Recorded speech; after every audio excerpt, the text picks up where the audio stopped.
Искам да ви представя актьорите, повече от половината от тях са дебютанти за първи път на сцена.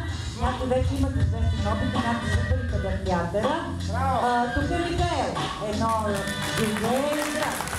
Мой за първи път, при нас за първи път е Пламен, изобретен Метало. Ангел Акси, не казано, не е за първи път, сериозен помощник.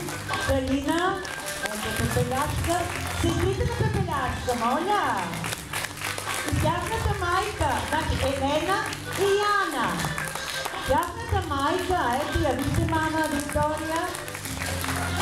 Така, ето го принца и Джорджето и най-малкия, най-умния Иван от 7 клас, Вяра от 3 клас, облечена тук в пея на мама. Ето го Вълчо или Вълчичкото. Харесва ли на вас този вълк? Не знам, на Вяра ми хареса, но червената шапчица. Ето Катя. Забравих да кажа, че Вълчо е наш бивш ученик, но му харесва в театъра. Митко затова е тук. Да, браво Митко, при нас е за това. Ето я мащиката и